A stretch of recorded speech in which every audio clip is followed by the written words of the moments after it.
Bid'ah wa kulla bid'atin dolalah wa kulla dolalatin finnar. Alhamdulillah kita kembali melaksanakan manasik haji dan umroh. Dan nanti sebelumnya kita putarkan yang pertanyaan kemarin ya Mas ya. Kita tentang mengusap jilbab gitu nggih. Kemarin kalau ada kita berwudu di tempat terbuka, kemudian apakah boleh kita mengusap jilbab seperti kita mengusap khuf?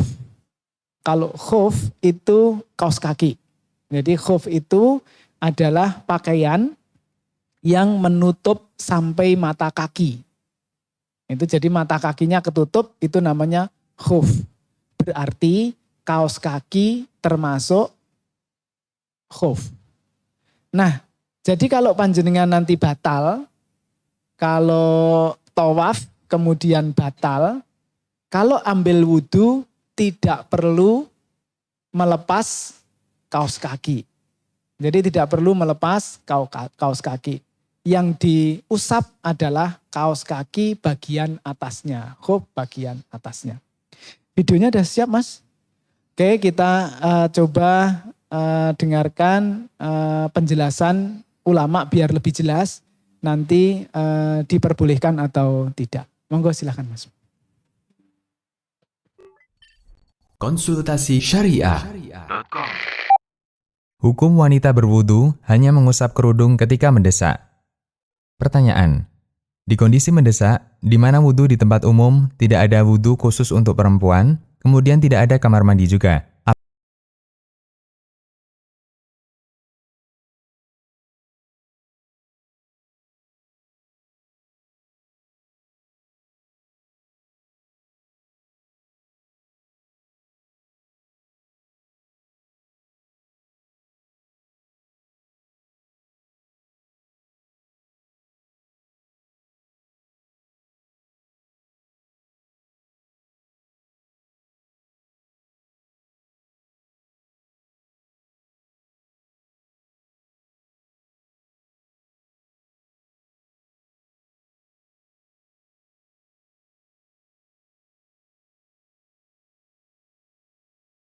Apakah boleh wanita cukup mengusap kerudung sebagai ganti mengusap kepala?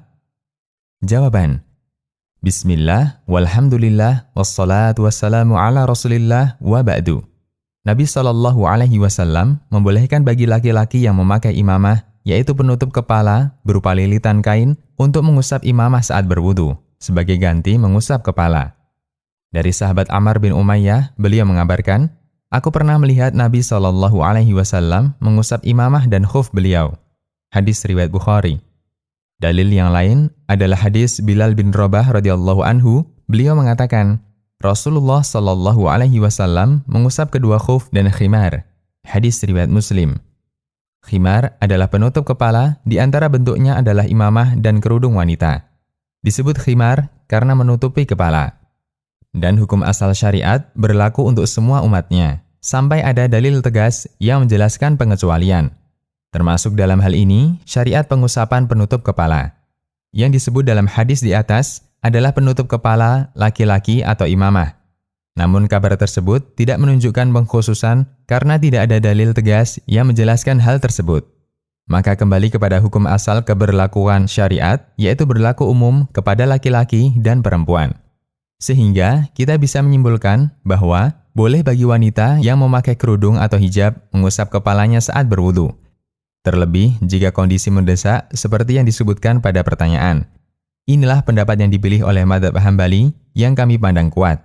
Selain Madzhab Hambali, ulama lain yang sependapat dengan kesimpulan ini adalah Imam Ibnu Hazm. Beliau menegaskan, setiap penutup yang dipakaikan di kepala seperti imamah, khimar atau kerudung, kopiah, mighfar, atau penutup kepala dalam pakaian perang atau lainnya boleh diusap saat berwudu.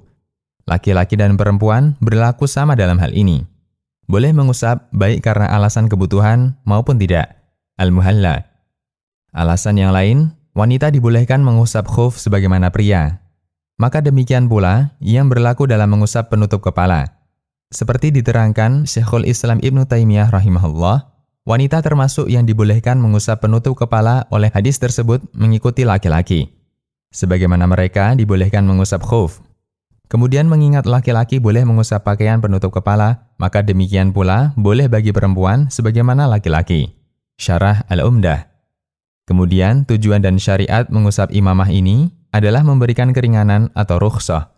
Wanita lebih layak mendapatkan keringanan ini karena kerepotan yang mereka rasakan saat harus mengusap kepala ketika memakai kerudung lebih besar daripada laki-laki yang memakai imamah. Karena, 1. Rambut wanita adalah aurat, adapun rambut laki-laki bukan aurat. 2. Kerudung atau hijab menutupi seluruh bagian kepala, sementara imamah tidak. 3. Kerepotan yang mereka rasakan pada kerudung lebih besar daripada memakai khuf. Sementara mereka dibolehkan mengusap khuf karena alasan keringanan. Menunjukkan bahwa mengusap kerudung demi keringanan lebih berhak lagi. Syekhul Islam Ibnu Taimiyah menjelaskan, karena kerudung atau hijab adalah pakaian yang boleh dipakaikan pada kepala sehingga disamakan dengan imamah. Bahkan kerudung atau hijab itu lebih utama mendapatkan keringanan ini. Karena kerudung atau hijab menutupi lebih banyak bagian kepala daripada imamah. Susah mencopotnya. Kebutuhan para wanita untuk dibolehkan mengusap kerudungnya lebih besar dari kebutuhan bolehnya mengusap khuf. Syarah Al-Umdah. Namun untuk kehati-hatian, sebaiknya tidak mengusap kerudung kecuali saat kondisi mendesak. Selama masih mampu wudhu secara normal, maka sebaiknya kita lakukan, meski harus masuk ke kamar mandi. Syekh Muhammad bin Shalih Al-Utsaimin rahimahullah menerangkan, kesimpulannya, jika pada mengusap kepala itu ada kerepotan seperti karena cuaca dingin atau karena susahnya mencopot dan memakainya kembali, maka mentolerir pada kondisi seperti ini tidak mengapa. Namun jika tidak ada kerepotan, sebaiknya tidak. Karena tidak adanya dalil yang sahih yang tegas tentang masalah ini. Majmu' Fatawa Ibnu Utsaimin. Demikian, wallahu a'lam bishawab.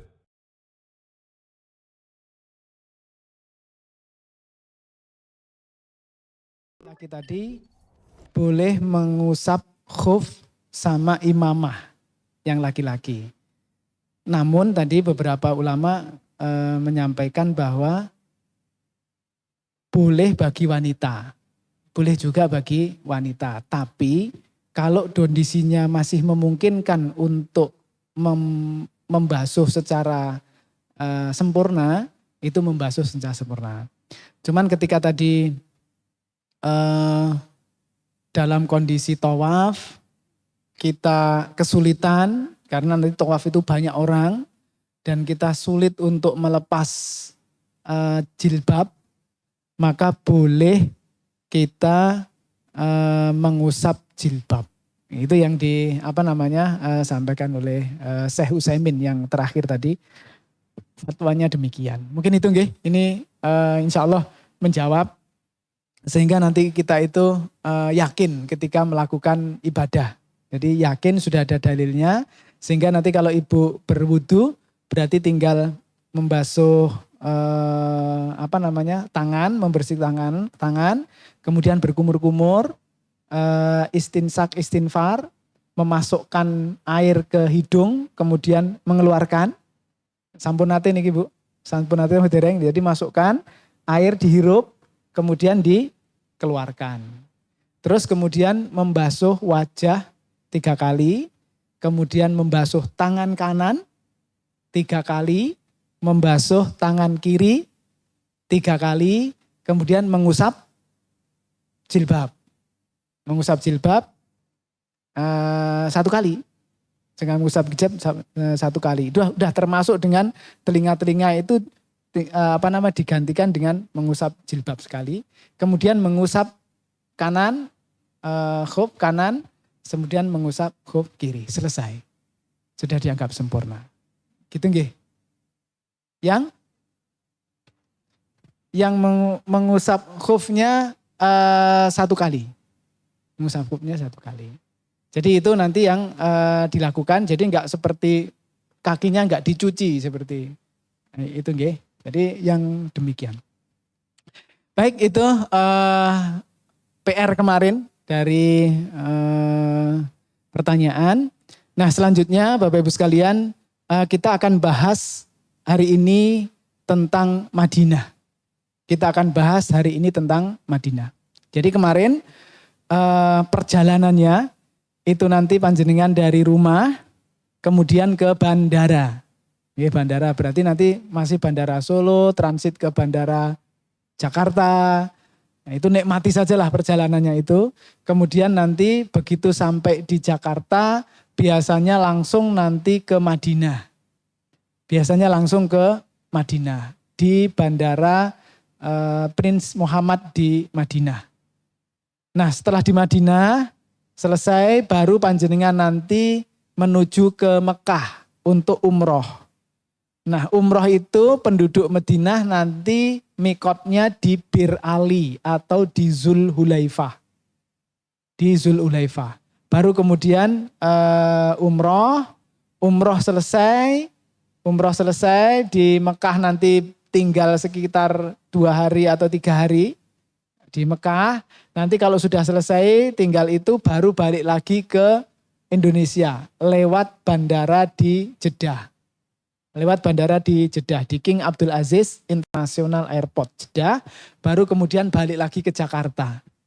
Jakarta baru balik lagi ke Sragen, ke Solo, lalu ke Sragen. Kira-kira itu perjalanannya. Nah, panjenengan yang belum benar-benar paham, itu kan nanti bagaimana di Madinah, kemudian bagaimana di Mekah. Gitu nggih. Jadi bagaimana di Madinah, bagaimana di Mekah. Nah, hari ini kita akan pelajari masing-masing ini, Bu. Jadi jenengan di Madinah itu nanti yang pertama kali dikunjungi adalah Masjid Nabawi. Sampun pernah lihat Masjid Nabawi, Bu? Wonten gambar napa wonten atau sudah pernah ke sana atau berarti namung foto gitu nggih. Foto sama video gitu ya. Foto sama video. Kita pelajari nanti foto sama videonya. Jadi dari foto nanti akan kita pelajari Masjid Nabawi. Baik dari luar, dari dalam, di mana, terus panjenengan nanti kalau raudhah itu di mana. Nah, nanti kita jelaskan.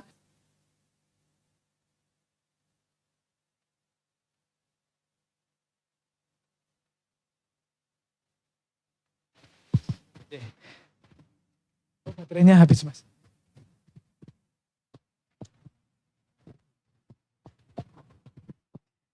Jadi nanti akan kita jelaskan satu persatu bagian-bagian dari Masjid Nabawi. Ini nomor 1, Masjid Nabawi yang paling atas ini, Bu. Nah, ini yang paling atas ini Masjid Nabawi. Nah, kemudian di Madinah nanti kita juga akan mengunjungi Masjid Quba. Masjid Quba.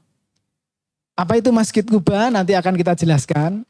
Karena Masjid Quba itu adalah masjid yang pertama kali nanti dibangun oleh Rasulullah SAW. Nanti ada Masjid Quba. Jadi ada Masjid Nabawi yang besar. Kemudian yang kedua ada Masjid Quba. Panjenengan akan ke sana. Kemudian yang ketiga, karena panjenengan sudah sampai di Masjid Nabawi, sudah sampai di Madinah, maka panjenengan nanti akan mengunjungi berziarah di makamnya Rasulullah SAW. Jadi Rasulullah SAW itu dimakamkan di Madinah. Rasul itu lahir di Mekah, kemudian hijrah, beliau kemudian meninggal di Madinah. Berarti Rasulullah SAW itu dimakamkan di Madinah. Jadi nanti akan ziarah ke makamnya Rasulullah SAW. Nah, karena sahabat yang paling utama, sahabatnya Rasul yang paling utama itu ada 2, Bapak Ibu sekalian. Siapa nomor 1? Nomor 1 Abu Bakar As-Siddiq. Kemudian yang nomor 2 Umar ibni Khattab. Jadi makamnya Abu Bakar As-Siddiq dan makamnya Umar bin Khattab radhiyallahu anhuma itu didekatkan dengan makam Rasul. Itu didekatkan dengan makam Rasul. Berarti di makam itu nanti akan ada 3 orang. Yakni Rasulullah SAW, kemudian Abu Bakar, kemudian Umar radhiyallahu anhuma. Jadi itu, nanti jenengan akan 1, 2, 3, yang ketiga akan mengunjungi makam Rasulullah SAW, makam Abu Bakar, dan makam Umar bin Khattab radhiyallahu anhuma. Nah setelah itu, jenengan akan ke bawahnya itu ke makam Baqi. Makam Baqi. Nah makam Baqi ini, disinilah dimakamkan khalifah ketiga, yakni Utsman ibn Affan. Jadi Utsman ibn Affan radhiyallahu anhu. Kemudian juga dimakamkan para istri Rasulullah Shallallahu Alaihi Wasallam selain Khadijah. Dimakamkan para istri Rasulullah Shallallahu Alaihi Wasallam selain Khadijah. Jadi ada nanti di sana makamnya para istri-istri Nabi dan kemudian makamnya para sahabat Rasulullah Shallallahu Alaihi Wasallam yang meninggal di Madinah. Nah ini Baqi. Jadi nomor 1 tadi Masjid Nabawi, nomor 2 Kuba, Masjid Kuba, nomor 3 makamnya Rasulullah Shallallahu Alaihi Wasallam bersama 2 sahabatnya, kemudian yang keempat makam Baqi, kemudian yang kelima Uhud. Apa itu Uhud? Uhud itu adalah gunung. Uhud itu adalah gunung. Di situ lokasi peperangan yang terkenal dengan nama Perang Uhud. Nah nanti jenengan akan datang ke sana. Melihat lokasi tempat peperangan. Lokasi bagaimana perang kedua setelah perang pertama itu di Badar. Kemudian perang kedua itu di Uhud. Perang kedua di Uhud. Nah kemudian yang keenam setelah ke Uhud. Jenengan kalau berkesempatan, itu nanti tergantung dari bironya gitu. Ada masih sempat atau enggak. Tapi biasanya kalau yang Baqi, Uhud itu pasti. Kemudian kalau kesempatan nanti ke Masjid Qiblatain. Apa itu Masjid Qiblatain? Masjid yang imamahnya ada 2. Imamahnya ada 2. Tempat imamnya ada 2. Karena dulu sebelum diperintahkan sholat itu menghadap ke Masjidil Haram, dulu itu kalau sholat masjid menghadap ke Masjidil Aqsa, yang sekarang lagi perang itu Bu. Jadi di Masjidil Aqsa. Nah kemudian turun dalam surat Al-Baqarah, kemudian digantikan kiblatnya itu menuju mengarah ke Masjidil Haram. Jadi Bapak Ibu sekalian kalau lihat peta silakan buka Google Map gitu. Cari kota Madinah. Nah kota Madinah itu sebelah selatannya itu kota Mekah. Nah kalau ke utara itu masuk ke Palestina. Ke utara itu ke Palestina. Jadi kalau sholat di Madinah menghadap kemana Bu? Mekah ada di sebelah selatan. Berarti kalau sholat di Madinah, panjenengan nanti sholat ngadepnya, menghadapnya ke selatan. Jadi kalau Indonesia itu kalau sholat menghadapnya ke barat. Karena Indonesia itu di sebelah timurnya Mekah. Jadi Mekah ke timur terus sampai ke Sragen. Tapi kalau Madinah itu dari Mekah arahnya ke utara. Sehingga orang Madinah itu kalau sholat menghadap ke selatan. Padahal dulu sebelum perintah sholat menghadap ke Masjidil Haram, dulu itu perintah sholatnya menghadap ke Masjidil Aqsa. Nah Masjidil Aqsa itu ada di sebelah utara Madinah. Sehingga di Masjid Qiblatain itu dulu sholatnya madhep ngalor, menghadap ke utara. Dengan turunnya surat itu kemudian balik menghadap ke selatan. Gitu nggih, yang ibu-ibu berarti dari selatan langsung dari utara pindah ke selatan. Dari selatan pindah ke utara. Karena dulu menghadapnya ke utara, sekarang dipindah menghadap ke selatan. Gitu nggih. Makanya karena masjid ini memiliki 2 mihrab, 2 tempat imaman, disebut dengan masjid ini Masjid Qiblatain. Nanti akan ada penjelasannya. Oke, ini yang ke-7 apa ke-6 ini ya? Yang ke-6 ya. Selanjutnya nanti ke percetakan Al-Quran. Kalau berkesempatan, jenengan nanti akan percetakan Al-Quran. Percetakan Al-Quran ini ada di kota Madinah, dan itu setiap Quran yang ada di Masjid Nabawi dan ada di Masjidil Haram, itu semuanya hasil dari cetakan dari percetakan Quran ini. Kalau di luar dari percetakan ini biasanya nanti akan diambil. Jadi diberikan kepada kita. Nah, kemudian setelah itu di atasnya ini kebun kurma. Nah, kebun kurma kalau ini belanja-belanja, Bu. Ini pasti nanti akan jenengan ke sana.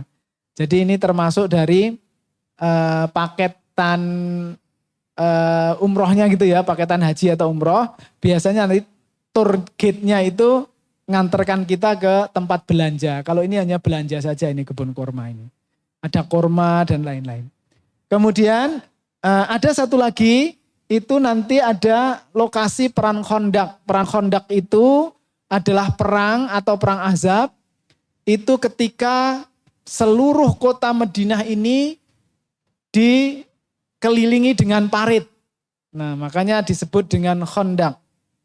Dikelilingi dengan parit. Sehingga pertahanan dari tentara atau pasukan Rasulullah SAW itu adalah dengan parit yang lebar. Nah, itu nanti kita akan mungkin hanya sekedar lewat atau melihat ini. Tapi yang penting Bapak Ibu sekalian, yang panjenengan harus paham betul itu adalah Masjid Nabawi, Masjid Quba, kemudian makam Rasulullah SAW dan 2 sahabatnya, yakni Abu Bakar As-Siddiq dan Umar bin Khattab, kemudian Baqi dan Uhud. Mungkin itu yang 5 yang terpenting yang nanti coba kita akan pelajari lebih dalam lagi. Oke, next Mas.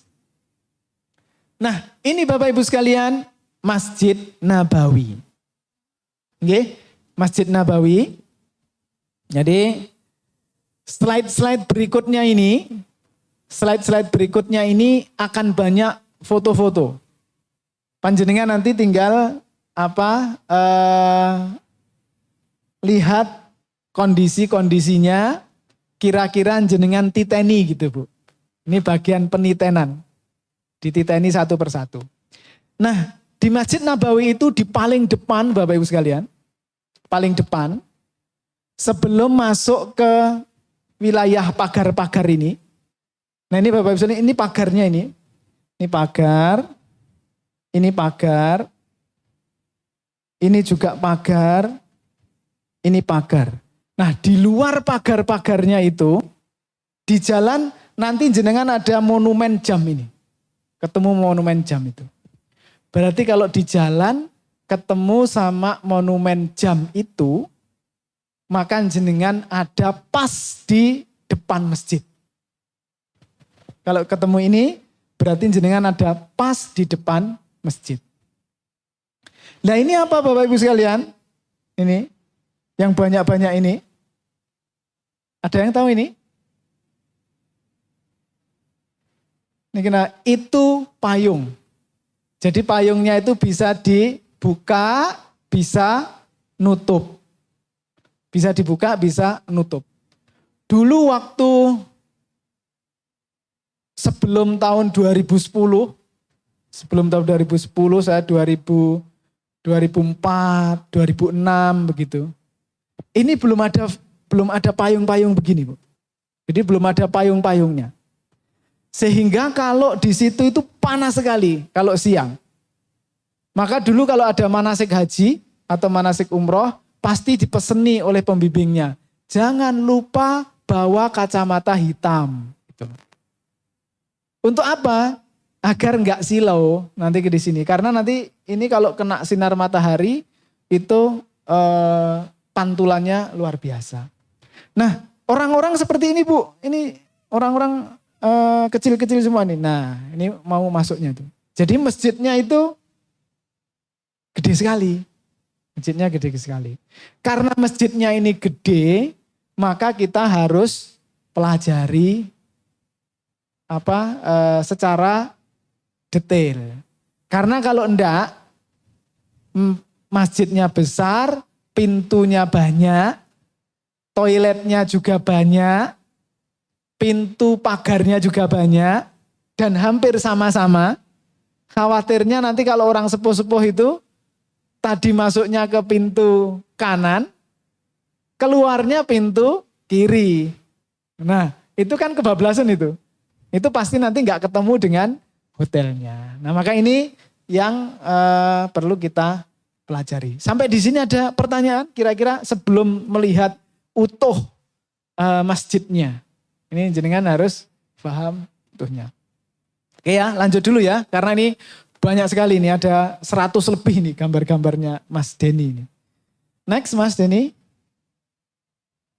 Oke, lalu apa keutamaan sholat di Masjid Nabawi dan Masjidil Haram? Jenengan nopo to Bu kok dadak jauh-jauh ke Masjid Nabawi itu?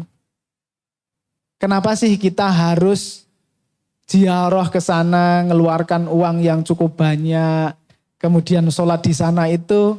Kenapa alasannya?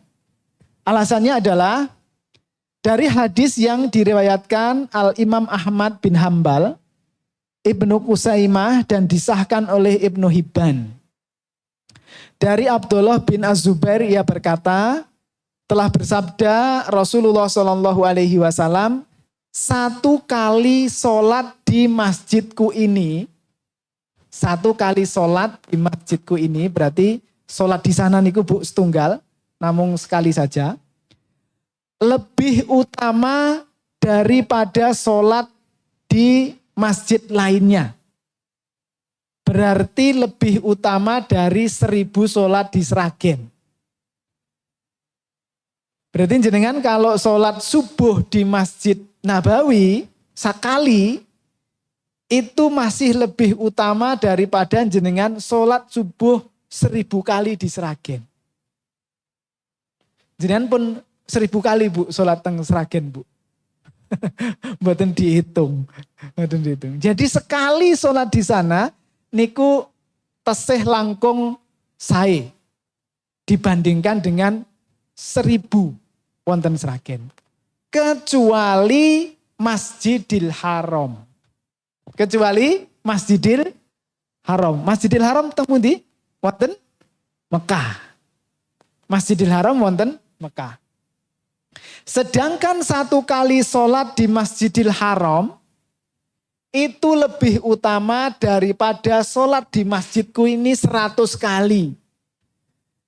Jadi kalau sekali sholat di Masjidil Haram itu lebih utama 100 kali sholat di Masjid Nabawi. Padahal Masjid Nabawi tadi lebih utama 1000 kali dengan sholat di Sragen. Berarti kalau 1 kali sholat di Masjidil Haram nanti di Mekah, itu lebih utama 100.000 kali dibandingkan sholat di Sragen. Gitu Pak.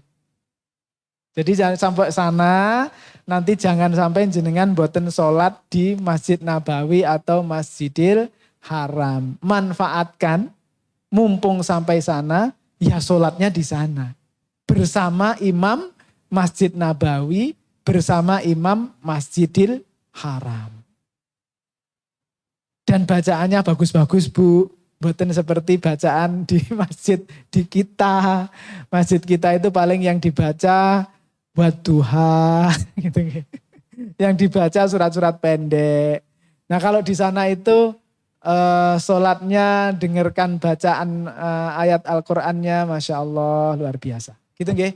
Jadi sholat di sana di Masjid Nabawi itu lebih baik dari 1000 kali. Tapi kalau sholat di Masjidil Haram nanti di Mekah lebih utama 100.000 kali dibandingkan Sragen. Gitu nggih. Makanya kita berbondong-bondong kita berusaha untuk sholat di 2 masjid yang mulia itu. Oke, next Mas, lanjut. Nah, ini kira-kira demikian Bapak Ibu sekalian.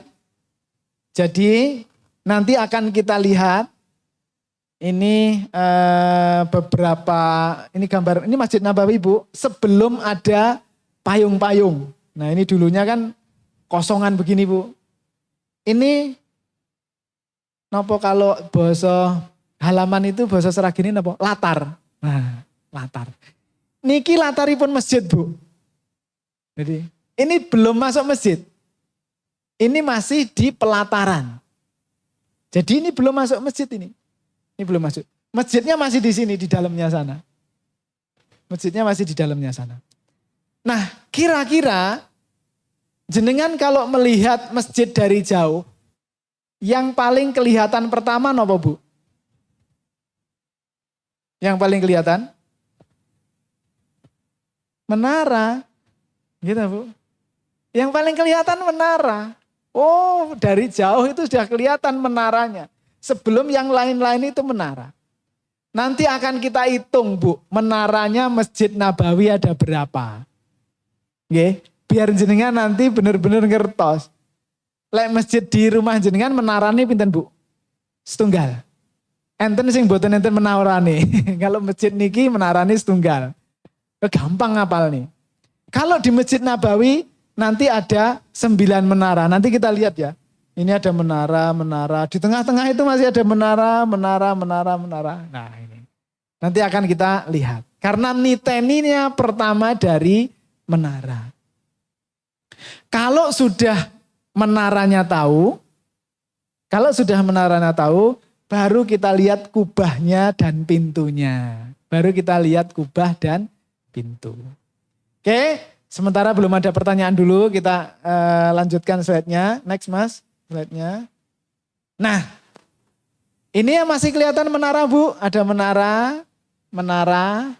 Ada di sana tadi yang menara-menara besar. Nah, pertanyaannya Bapak Ibu sekalian, ada menara sing bentuknya rada aneh napa mboten Bu? Dibandingkan menara-menara nih, ada menara sing bentuknya rada aneh ada Bu? Sing paling beda dhewe dengan yang lainnya. Kelihatan mboten niki? Nah ini. Oh ini menaranya seperti ini bentuknya. Yang mana Bu? Yang ini? Nah, ini menaranya rada beda sendiri.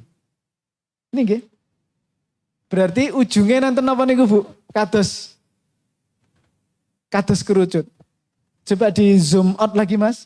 Zoom out lagi. Nah, kalau menara-menara itu kan hampir sama Bu nggih.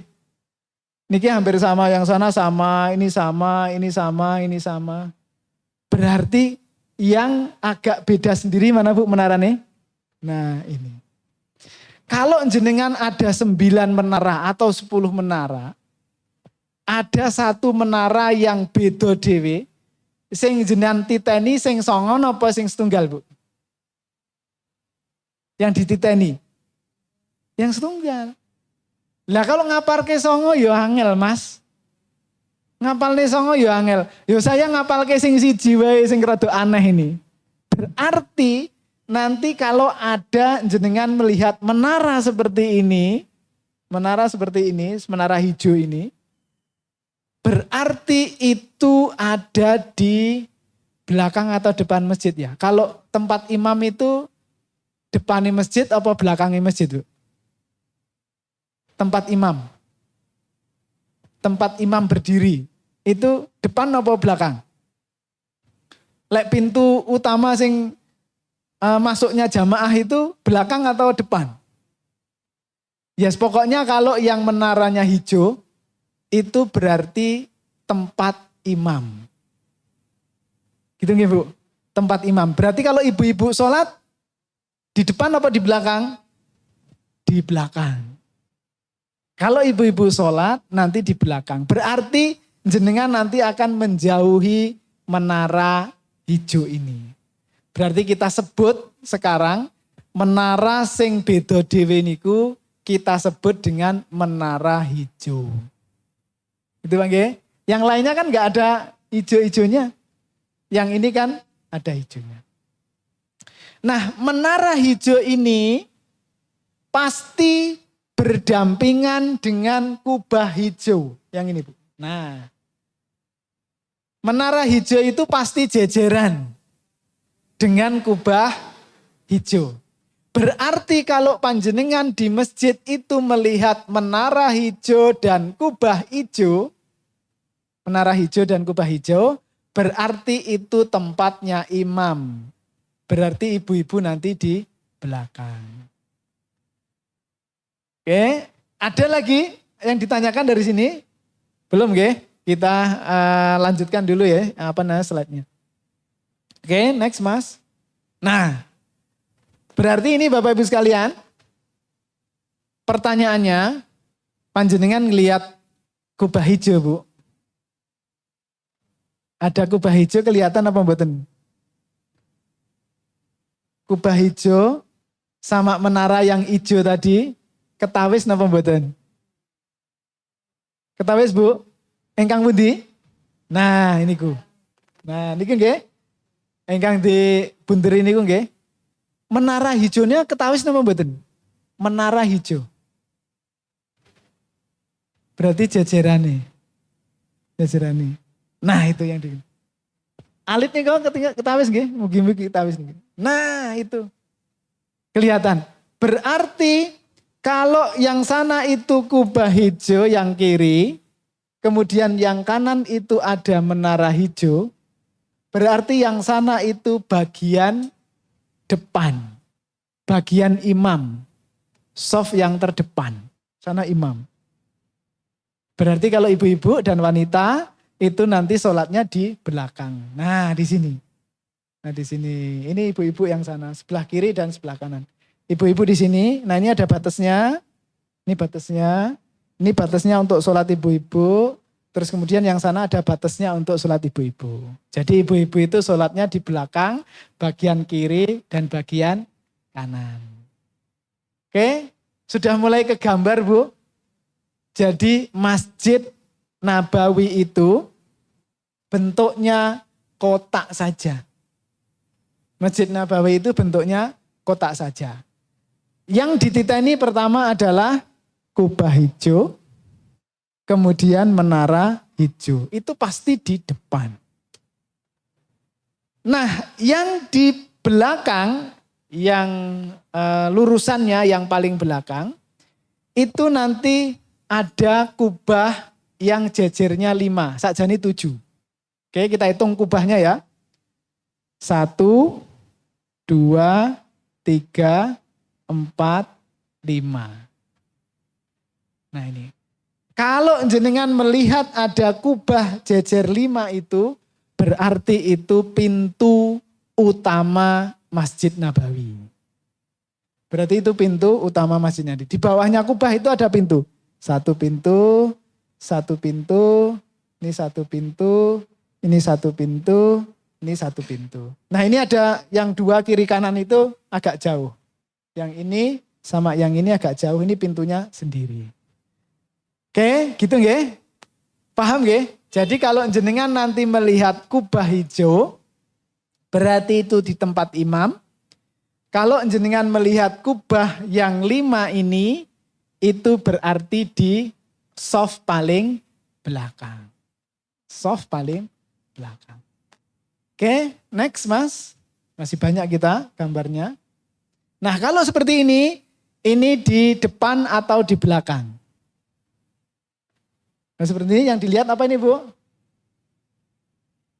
Ada kubah hijau ini. Ada kubah hijau yang kanan. Yang kiri ini. Ada menara hijau. Berarti ini di depan.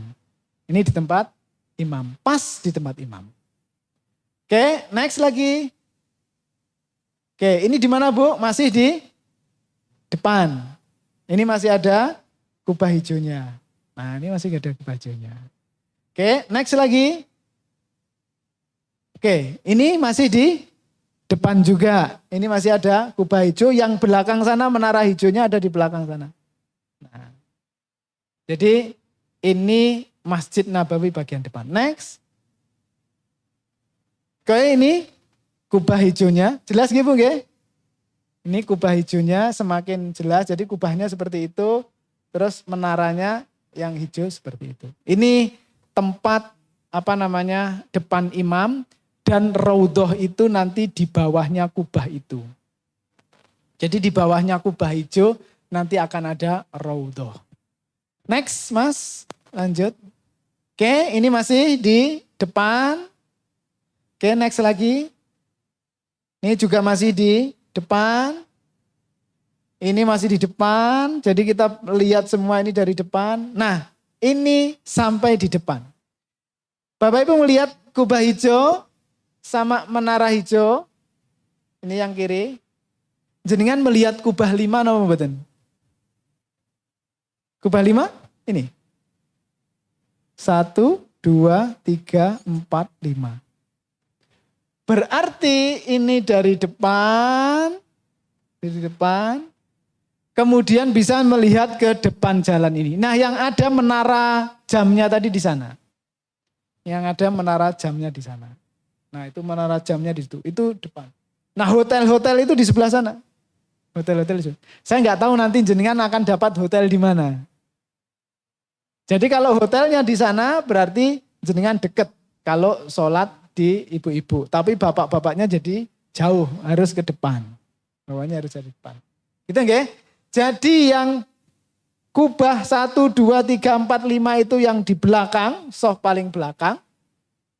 Kemudian yang kubah hijau dan menara hijau itu di depan. Nah Bapak Ibu sekalian, Masjid Nabawi itu ada 2 lantai. Lantai 1 dan lantai 2. Lantai 2 itu di atap. Jadi nanti ini atapnya ini masih orang sholat-sholat semua. Di atasnya ada orang-orang sholat. Nah di tengah-tengahnya nanti ada payung-payung seperti ini. Ini ada 1 payung sama 1 payung. Sehingga di dalam masjid itu kalau payungnya ditutup, diingkupkan gitu, itu sudah melihat langit di atas. Jadi masjidnya itu, nah seperti ini.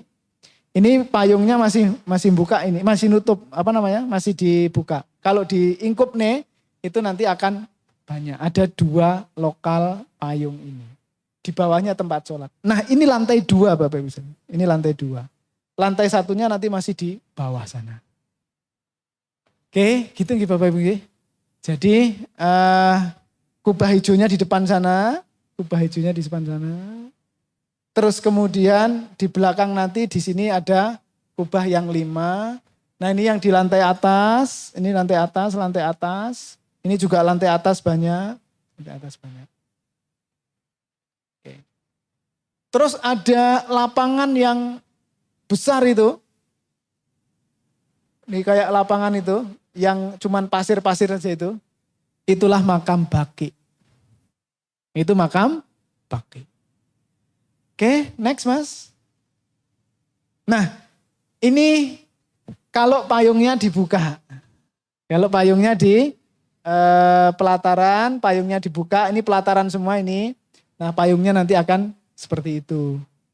Jadi ini payung-payungnya kalau dibuka, nanti kita berjalan di. Nah, kalau ditutup seperti ini. Ini kalau ditutup seperti ini. Nah, ini toilet, itu toilet, semua toilet. Yang kanan ini juga toilet ini toilet. Jadi jenengan nanti kalau ke toilet atau ke tempat wudhu, itu harus turun dulu lewat eskalator. Turun dulu lewat tangga, berjalan itu.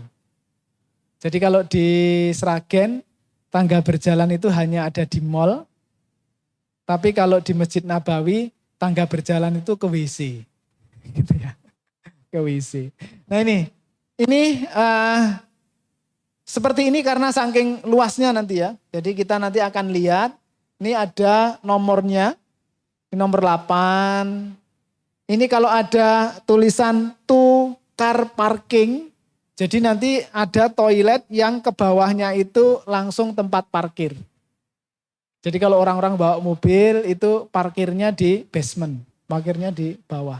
Nanti keluar lewat toilet, dia wudhu dulu, baru ke atas, suci, dia langsung sholat. Ya, ini sekitar seperti itu. Silahkan, nanti yang masih muda-muda, anak muda-muda itu eksplorasi kemana-mana gitu nggih. Lihat toiletnya seperti apa, nanti jalan ke situ, nanti ke tempat parkirnya ngeliat nanti seperti apa gitu ya. Ya kalau yang sudah sepuh ya memang dibatasi jalannya. Tapi yang anak-anak muda ya harus kemana-mana, ngeliat nanti di mana pakai, di mana ini. Dan kalau bisa jenengan nanti ikut membantu jamaah-jamaah lain. Karena jamaah-jamaah lain tuh belum tentu ngerti nanti seperti apa. Jangan-jangan dia berangkat itu enggak modal apa-apa. Enggak modal, enggak ngerti bentuk masjid, yo enggak ngerti. Nanti tempatnya di mana enggak ngerti. Nah jenengan nanti bantu bimbing mereka. Oke, itu kemudian next Mas. Nah ini payungnya kalau dibuka. Dan ini Bapak Ibu sekalian, ini ada kipas angin yang nyemprot kayak air gitu Bu. Tapi gede sekali. Tapi gede sekali di atas. Karena di sana itu kalau musim panas, Sragen tadi siang itu 39 derajat. Terasa nggih? Sragen tadi siang itu 39 derajat. Tapi kalau di sana itu kacek sidik 42 derajat. 42, 43, 45 gitu. Itu kalau waktu musim panas. Bahkan kadang-kadang bisa nembus ke 50. Bisa nembus 50. Tapi jenengan nanti insya Allah di musim dingin. Mendekati musim dingin. Jadi enggak terlalu banyak. Nah ini makanya perlu, ini ada fogging namanya. Apa namanya? Pengkabutan. Jadi ini foggingnya sangat besar. Oke, next. Nah ini secara apa namanya? Ini baru pelataran Bu. Ini belum masuk masjid nggih. Ini baru di pelatarannya. Jadi masjid ini ditutup jam 10 malam, baru dibuka lagi jam 3 pagi. Masjid Nabawi itu tutup jam 10 malam, dibuka lagi jam 3 pagi. Sehingga kalau kita datangnya nanti di atas jam 10, berarti sholatnya masih di pelataran-pelataran sini. Biasanya kalau nanti flight dari Jakarta mungkin siang, atau jam 8 atau jam 11 gitu, jarak tempuh perjalanan itu 11 jam. 11 jam. 11 jam. Jadi kalau jam 11 ditambah 11 itu baru jam 22 itu sampai di Madinah. Jam 22 beda Indonesia dan Arab Saudi itu 4 jam. Jadi 22 dikurangi 4. Berarti sekitar jam 18. Oke, jam 18. Berarti jam 6 sore. Jam 6 sore nanti jenengan akan periksa imigrasi, bagasi dan lain-lain itu mungkin banyak, dimungkinkan nanti baru sampai masjid itu setelah jam 10. Kalau setelah jam 10 biasanya masjidnya ditutup, nah jenengan sholatnya di pelataran-pelataran ini. Kalau sholat ke Masjid Nabawi, sholatnya di pelataran-pelataran dulu. Gitu nggih. Jadi nanti begitu nyampe sana usahakan kalau sholat, ya sholatnya di Masjid Nabawi lah. Insya Allah nanti deket kalau umroh dari hotel ke Masjid Nabawi. Oke, next Mas. Nah ini berarti yang jenengan lihat ada apa Bu menika? Ada menara hijau, kubah hijaunya kelihatan separuh. Nah, berarti ini di depan. Berarti di depan. Payung-payungnya ditutup semua, payung-payungnya ditutup semua. Oke, next Mas. Nah, ini denahnya Bapak Ibu sekalian. Jadi yang kubah hijau tadi di sini, mana itu? Wah ini ya. Yang kubah hijau di sini, yang menara hijau di sini.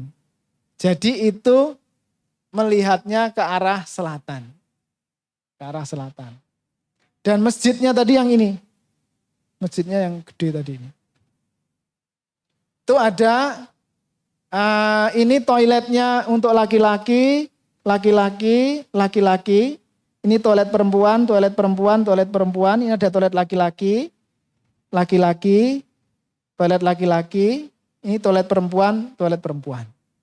Jadi kira-kira seperti ini. Ini perkuburan baki, ini perkuburan baki. Terus itu nanti hotel-hotel di sana.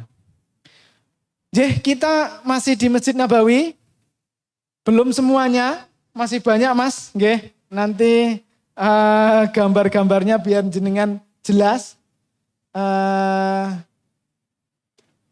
Nanti di sini sebenarnya masih banyak masjid-masjid kecil ya Bu. Nanti tinggal jenengan hotelnya di mana. Kalau hotelnya di sini, nah hotelnya di sini berarti ring 1. Ini ada Movenpick yang di pojok sini biasanya jadi patokan. Terus atau kalau hotelnya di sini, ada hotelnya sini. Sekitar area H5, H15, H14, nah hotel. Kalau dari sini tinggal jalan masuk ke sana. Biasanya jamaah-jamaah umroh itu hotelnya di sekitar sini-sini. Ya di 4, 20 di sini. Atau di sini. Nah sehingga nanti ada nyebrang jalan, kemudian nyebrang jalan besar, baru masuk ke masjid. Masuk masjid. Kira-kira seperti itulah gambaran di Masjid Nabawi. Oke, ini udah azan ya Mas? Udah masuk ya? Karena udah masuk maghrib, kita cukupkan masih di Masjid Nabawi. Besok minggu depan insya Allah kita lanjutkan Masjid Nabawi sampai tuntas. Sehingga nanti jenengan bisa paham benar-benar Masjid Nabawi. Demikian wa akhiri da'wana alhamdulillahirabbil alamin. Wassalatu wassalamu ala rasulillahi sallallahu alaihi wasallam. Subhanakallahumma wa bihamdika asyhadu alla ilaha illa anta astaghfiruka wa atubu ilaik. Billahi taufik wal hidayah. Assalamualaikum warahmatullahi wabarakatuh.